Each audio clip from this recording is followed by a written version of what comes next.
A mother's justice.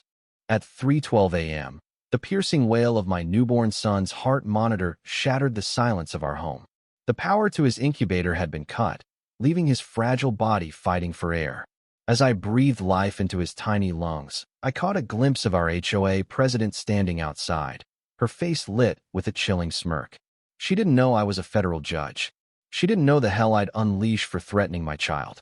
The alarm wasn't the smoke detector or the security system, it was the heart monitor wired to my 3-month-old son, Noah. Born at 25 weeks, he weighed just 4 pounds, his underdeveloped lungs and weak heart dependent on the incubator's steady hum. That night, the machine went dark. I sprinted to the nursery, my heart pounding as I saw Noah's grayish-blue skin in the dim glow of a nightlight. The incubator was dead. No power. "Noah, hold on," I whispered, scooping his fragile body into my hands. His chest was still. I pressed my lips to his, breathing for him tiny puffs into lungs no bigger than almonds. My hands trembled as I dialed 911. "My baby's not breathing," I gasped. "His incubator lost power. He's premature. Please, hurry." "Ambulance is on the way," the dispatcher said. "Keep breathing for him." I did, each second stretching into eternity. The paramedics arrived 7 minutes later, taking over with oxygen masks and monitors. "Will he make it?" I asked, climbing into the ambulance. The lead paramedic, a woman with steady eyes, said, "We're doing everything we can." At the hospital, Noah was rushed to the NICU. Doctors swarmed, attaching tubes and wires to his tiny frame. Dr. Helen Carter, his neonatologist, found me hours later. "He's stable, Laura," she said. But it was close. A few more minutes without oxygen, and we'd have lost him. She paused. "There could be brain damage. We won't know for weeks." I called my husband, Mark, who was deployed in Iraq. Sobbing, I told him, "Noah almost died. The power went out in his room." His voice cracked. "Just his room? That's not right, Laura. Get it checked." I already suspected the truth. Our neighborhood, Pinewood Estates, was ruled by Margaret Hensley, the HOA president. For 10 years, she'd wielded her authority like a dictator, fining residents for minor infractions to tall grass, unapproved mailbox colors, cars in driveways. But her vendetta against us was personal. We'd moved to Pinewood when I was 6 months pregnant, seeking a safe community while Mark was away. Margaret opposed our HOA application, questioning my federal judge salary and Mark's military status, claiming we'd lower property values. When Noah was born prematurely, requiring constant medical care, her harassment intensified. She fined us for unsightly oxygen tanks and called ambulances disruptive. This wasn't just petty, it was calculated. At dawn, driving home from the hospital, I saw Margaret pruning her flawless azaleas. She was dressed impeccably at 6 a.m., her silver hair pinned neatly.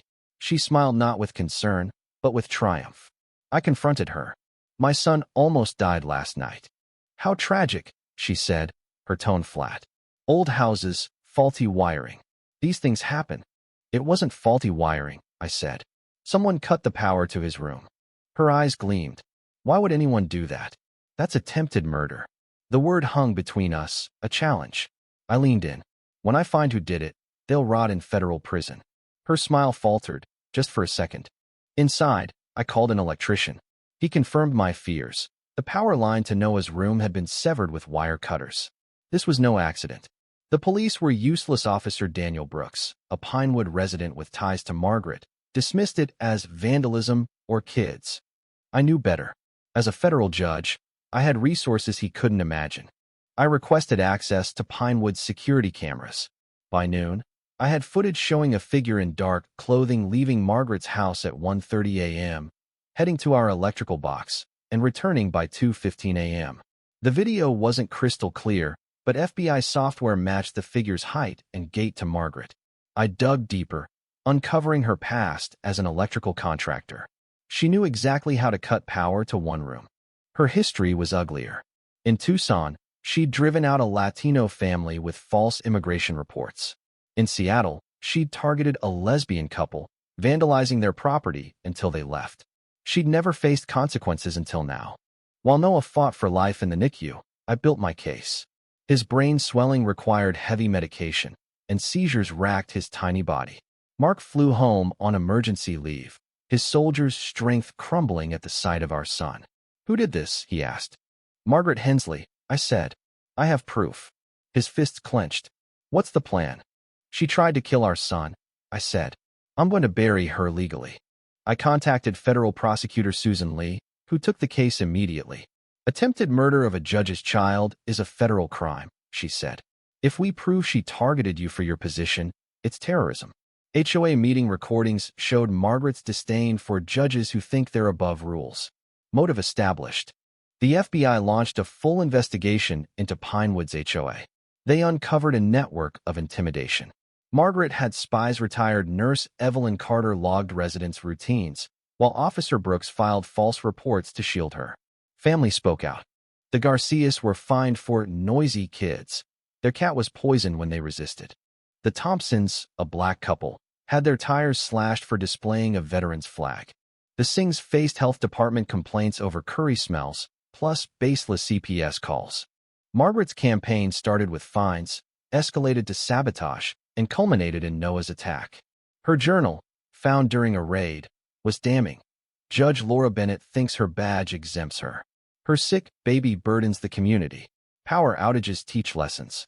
The trial was a spectacle. Susan Lee presented a timeline of Margaret's harassment, from our moving day to the night she cut Noah's power. Witnesses Garcia, Thompson, Singh detailed her cruelty. I took the stand last, describing Noah's lifeless body and my desperate breaths to save him. "She wanted us to find our son dead," I said, "to scare us out of Pinewood." Margaret's defense claimed she was a strict but caring HOA leader, not a killer. But her journal, expertise, and history crushed their case. After 5 hours, the jury returned, guilty of attempted murder, terrorism, civil rights violations, and hate crimes. Margaret collapsed as the judge sentenced her to life without parole. "You tried to murder a baby to enforce your bigotry," he said. "This court has no mercy." Noah survived, but the oxygen loss left scars. At 2, he needed therapy for motor delays and hearing loss. Yet his progress stunned doctors. By 3, he spoke in full sentences, read simple books, and showed uncanny empathy. Once, at preschool, he comforted a crying classmate, saying, "It's okay to be scared. I was scared, too, but it gets better." His teacher called him a healer. Pinewood transformed. The HOA, under federal oversight, elected retiree Clara Wong as president. She apologized for past wrongs and opened the gates, replacing them with community gardens. The old HOA office became a cultural hub for ESL classes and festivals. The Noah Bennett Memorial Garden bloomed with marigolds, lotus, and lavender, symbolizing our diverse neighbors. Families returned. Garcias, Thompsons, Singsan new residents, like a Somali family and a couple with a disabled son, found welcome. The annual Noah Bennett Community Day drew hundreds, with Noah, now 4, cutting the ribbon. "Last year," he said, "all the flowers are different, but they make the garden pretty. That's like us." The crowd cheered. Margaret died in prison when Noah was 5. Her shadow no longer loomed. Noah and his best friend, Lila Garcia, play in the memorial garden, giggling over cookie contests. At night, I sometimes recall finding him lifeless, but then I see the joyful boy he's become, kind, resilient, loved. Margaret wanted to erase him. Instead, he's rewriting Pinewood's story. This wasn't just about one woman's hatred. It's about fighting for justice, protecting the vulnerable, and building a community where everyone belongs. Noah's voice, once silenced, now inspires hope. That's our victory. What do you think about this story? Have you ever faced injustice or seen someone abuse power in your community? Share your thoughts in the comments. Should we confront such cruelty head-on, or is forgiveness the answer? Let's debate.